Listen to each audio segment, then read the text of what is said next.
मनोज जरांगेंच्या मराठा आरक्षण यात्रेचा 5वा दिवस आरक्षण घेतल्याशिवाय मागे हटणार नाही, जरांगेंचा निर्धार।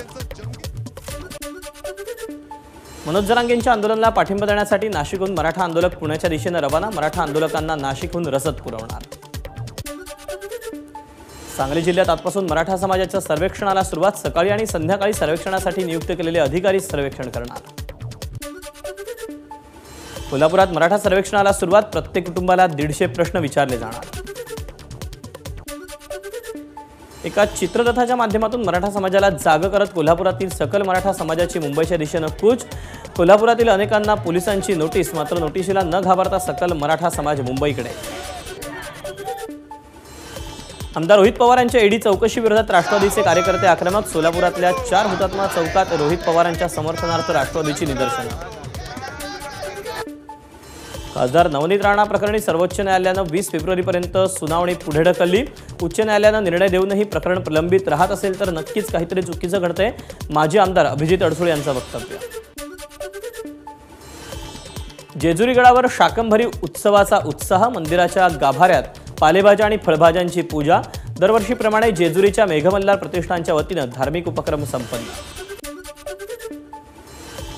सोलापुरातल्या गड्डा यात्रेत चिमुकल्यांच्या अंगाला रंग लावून भीक मागण्यासाठी उभं केल्याचा प्रकार, घटनेचा व्हिडिओ सोशल मीडियावर व्हायरल, बाल संरक्षण विभागाकडून रेस्क्यू ऑपरेशन सुरू, आतापर्यंत 9 लहान मुलांची सुटका।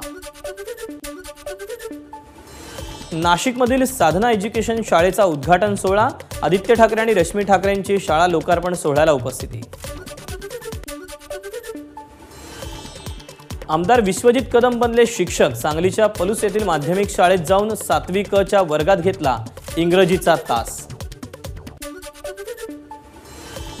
राज्यातील बहुचर्चित तलाठी परीक्षेतील उमेदवारांची निवड यादी काल उशिराने जाहीर, परीक्षेची गुणवत्ता यादी नुकतीच जाहीर झाली होती, अंतिम निवड यादीची प्रतीक्षा होती, त्यानुसार अंतिम यादी भूमी अभिलेख विभागाकडून जाहीर। पुढील 24 तासात महाराष्ट्रासह देशातील काही राज्यात पावसाची शक्यता, उत्तर भारतात तापमानात आणखी घट होण्याचा अंदाज। पुढील 2 दिवस कोकण, उत्तर महाराष्ट्र, मराठवाडा आणि विदर्भातील काही ठिकाणी किमान तापमानात घट होणार। धुळे जिल्ह्यात कडाक्याची थंडी, तापमान 4.7 अंशांवर, यंदाच्या हंगामातील सगळ्यात नीचांकी तापमान। धुळ्यापाठोपाठ नाशिक आणि निफाडचा पारा घसरला, निफाडमध्ये यंदाच्या मोसमातील 5.6 इतकी नोंद, तर नाशिकचा पारा 9 अंश सेल्सिअसवर। मुंबईतील किमान तापमान 15.2 अंश सेल्सिअसवर, कुलाब्यात 18.5 अंश सेल्सिअसची नोंद, तर रत्नागिरीत 16.1, तर डहाणूत 15 अंश सेल्सिअस तापमान।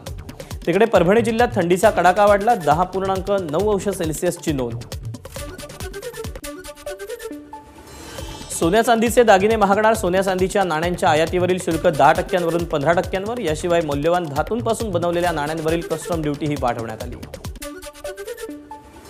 10वी-12वीच्या परीक्षार्थींना निर्धारित वेळेपेक्षा 10 मिनिटे जास्त मिळणार, विद्यार्थ्यांचं हित लक्षात घेऊन 10 मिनिटे वाढवून मिळणार असल्याची माहिती। कोल्हापूर मुंबई प्रवाशांना दिलासा, महालक्ष्मी एक्सप्रेस उद्यापासून LHB कोचसह धावणार, उद्या स्थानिक नेत्यांच्या उपस्थितीमध्ये गाडीला हिरवा झेंडा दाखवला जाणार। डॉक्टर मिलिंद बारहाते संत गाडगेबाबा अमरावती विद्यापीठाच्या कुलगुरुपदी आज स्वीकारणार पदभार। पालघरच्या पूर्व भागातील धरमपूर परिसरातील स्थलांतरित फ्लेमिंगो पक्षी मृत अवस्थेत, 7 ते 8 फ्लेमिंगो पक्षी एकाच ठिकाणी मृत अवस्थेत आढळल्यानं खळबळ। गोंदियाच्या मुर्रीमध्ये तरुणाची दगडानं ठेचून निर्घृण हत्या, मृतक तरुण बिहार राज्यातून रोजगारासाठी आला होता। दारू पार्टीत क्षुल्लक वादातून मित्रानंच केली मित्राची हत्या, कल्याणच्या आडिवली परिसरातली घटना। यवतमाळमध्ये कार बाजूला घेण्याच्या क्षुल्लक कारणावरून वाद, 2 तरुणांकडून कार चालक राहुल कराळेंना बेसबॉलच्या स्टिकनं मारहाण, कराळेंच्या डोक्याला गंभीर दुखापत। अकोला जिल्ह्यातील मूर्तिजापूर तालुक्यातल्या माना इथं प्रियकरानं केली विवाहित प्रेयसीची गळा चिरून हत्या, शोभना लांडे असं मृत महिलेचं नाव। फायनान्स कंपनीचे कर्मचारी असल्याचा बनाव करून कागदपत्र नसलेली वाहनं विकणाऱ्या टोळीचा पर्दाफाश, चंद्रपूर स्थानिक गुन्हे शाखेची कारवाई। विकसित भारत संकल्प यात्रेचं लाखो रुपयांचं साहित्य उकिरड्यावर. नांदेडच्या कंधार घोडज रस्त्यावर हे साहित्य उकिरड्यावर आढळून आल्यानं खळबळ. नागपूरमध्ये दुचाकीला धडक देऊन कार चालकाचा पळून जाण्याचा प्रयत्न. दुचाकी स्वाराचा कारच्या बॉनेटवर बसून कार थांबवण्याचा प्रयत्न. मात्र कार चालकानं दुचाकी स्वाराला 4 किलोमीटरपर्यंत नेलं पुढे. अंजनी पोलीस ठाण्यामध्ये कार चालकावर गुन्हा दाखल. उद्धव ठाकरेंचा नाशिक दौरा आटपून परतणाऱ्या शिवसैनिकांच्या गाडीचा अपघात. जव्हार नाशिक रोडवर अपघात झाल्याची माहिती.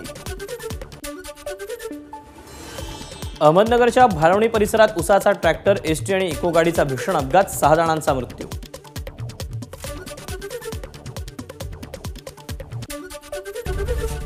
एबीपी माझा, उघडा डोळे बघा नीट.